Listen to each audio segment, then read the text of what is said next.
What's good, y'all? Welcome to another edition of Call Outs TV, man. And your boy Kevin Durant has requested a trade from the Brooklyn Nets to the Phoenix Suns. This news just broke at 2:54 p.m. Eastern Time. Kevin Durant and his manager, Rich Kleiman, have come to an agreement with the general manager of the Brooklyn Nets, Sean Marks, to try to make this trade happen. He wants out of Brooklyn Nets after just playing with them for 2 seasons. So now, more than likely, Kyrie Irving is also going to be on the move. This is sad and a disappointing news as a native New Yorker, but as a Kevin Durant fan, you know, Kevin Durant is my second favorite basketball player behind Kobe Bryant. Those of you that know, y'all know. So I want the best for him. And if the Phoenix Suns can help him get back to the NBA Finals, then I'm all for it. Because this fucking experiment with the Brooklyn Nets was an absolute disaster, a nightmare.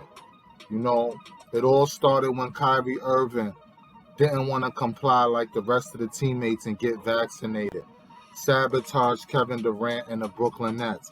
Had Kevin Durant out there the majority of the season playing by himself, doing what he did. And then when they got swept up against the Boston Celtics and they got swept, that wasn't going to sit well with him because he's used to winning. This is a guy that was just fresh off for 2 consecutive finals back-to-back MVPs. The only reason why he left Golden State because he got sick and tired of Golden State kissing fucking Stephen Curry's ass, respectfully. You know what I'm saying? He got tired of you know, these media outlets, these media platforms always having debates about who team it is, whether it's his team, whether it's Steph Curry's team, and his conferences. He has said all he wants to do is just ball. That's it. You know what I'm saying? And, you know, with the Steph Curry situation, that played a big part. And another reason why, too, was because he had that fallout with Draymond Green in a timeout game, in a regular season game 3 years ago. They had a falling out on the bench. This was in a regular season game, and bum-ass Draymond Green, who only averages 2 points a game, if that. He's a fucking bum. I don't even know why he get that much recognition. But Draymond Green had the nerve to say that we won without you, and we'll continue on winning without you. So that kind of pissed off Kevin Durant. And that kind of like, you know, made him request a trade out of Golden State because he got sick and tired of the nonsense with Draymond Green. Draymond Green is a bum. He's a bum type of player. You understand what I'm saying? He's not a star. He averages 2 points a game. But this guy has a podcast. He has everything that a superstar should have. Not even LeBron James and these dudes want to be seen as much as fucking Draymond Green. Draymond Green always got something to say, always got his input on something. Now he's guaranteeing that the Golden State Warriors are going to win the next 3 out of 4 championships. Do you know how ludicrous that sounds, bro? Especially when the easiest path to winning the championship this year for the Warriors was because a lot of the majority of their other teams' star players or top players was dealing with injuries throughout the whole fucking year. Let's talk about it. Let's talk about it. You know what I'm saying? While I'm rolling up this gas, we need to have a discussion like the first round when they played the Nuggets, Jamal Murray wasn't there. He was injured, dealing with a torn ACL. Michael Porter Jr., another one, dealing with a torn ACL or a back injury, some shit like that. Nikola Jokic, the back-to-back MVP, couldn't do nothing. Yeah, he won the 1 game, but you don't think if Jamal Murray was there and Michael Porter Jr. and he had his other 2 gunners with him, you don't think they would have challenged Golden State? Of course they would have challenged Golden State. Look at Memphis. Memphis pushed fucking Golden State to the brink, nigga, of 6 games, bro.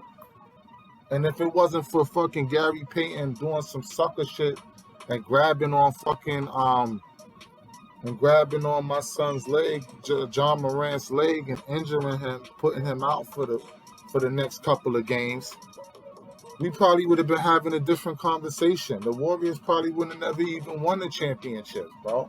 They wouldn't have been in the finals. Like, real nigga shit, bro. So I understand why Kevin Durant is requesting the trade. It makes sense because I don't know why the Brooklyn Nets hired fucking Steve Nash. That was the most dumbest thing you could do. This guy doesn't have no coaching experience, and y'all salary for a certain amount of years, y'all guaranteeing his salary. I don't know how much he got, man. I got to do my research on that. But I know he probably got over $30 million, bro, to coach the Brooklyn Nets. For what, 5 years or some shit? I don't know. 50 million? I don't know. But with Mark, it's a disgrace, bro. That comes to show you, man, that color still plays a big factor, bro, on who these general managers decide on who they want to be their next coach for their team, bro.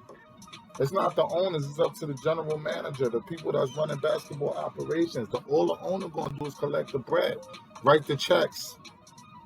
That's all he gonna do. That's his job. Mark Jackson sitting right there broadcasting all of the big games, and he's the reason why he started that foundation of the Splash Brothers. But because he's a black man, y'all don't want to give him nigga his credit. They were so quick to push Steve Nash in that coaching spot that they didn't take a look around the league and look like, damn, we could use a player like Mark Jackson. Mark Jackson, he's from NYC. He's from Queens, New York. He's from Hollis. Mark Jackson understands the New York culture, and I felt like New York basketball teams, they don't have an identity. They don't have a culture, man.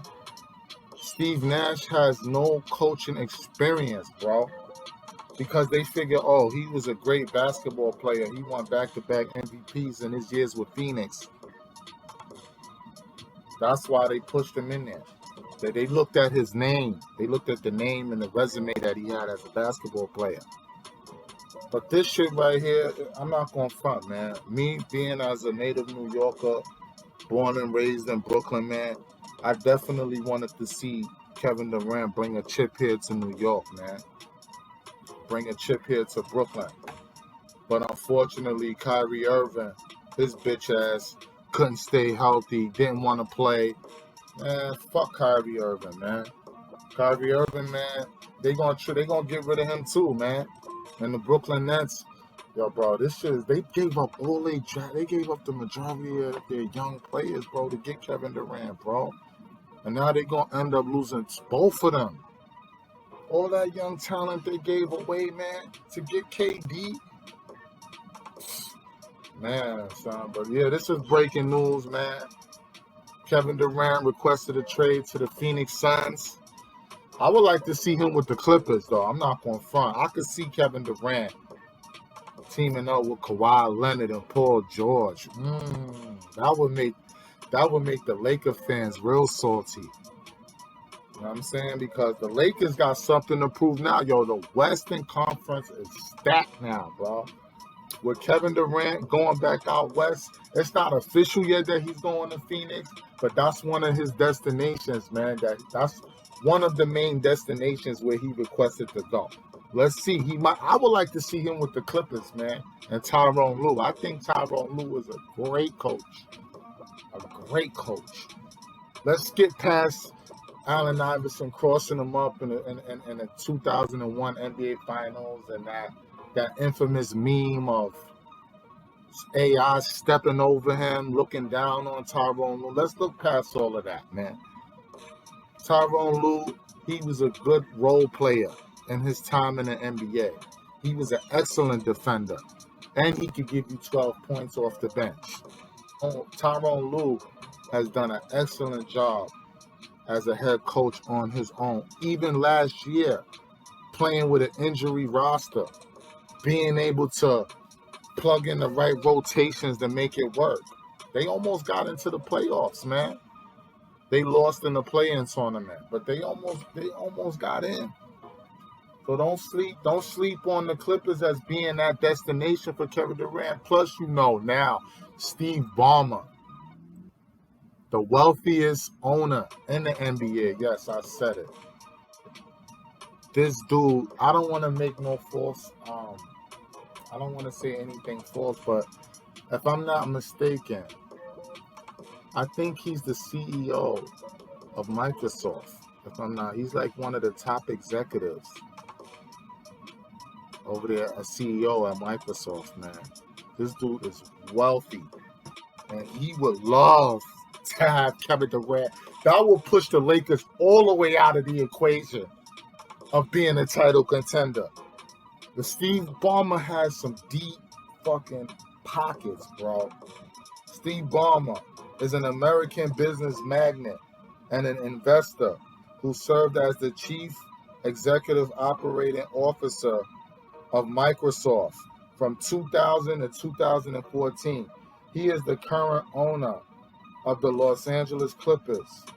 Yeah, bro.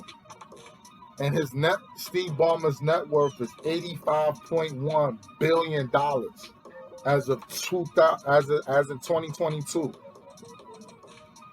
$85.1 billion, man. He's a Harvard graduate, and he went to school at Lawrence Technology University. This is a tech guy, man. So I think Kevin Durant might fuck around and go to the Clippers, but y'all let me know, man. This is breaking news, man. Let me know what y'all think. This is your boy Call Out TV. Don't forget to like, share, and subscribe. We got more content on the way.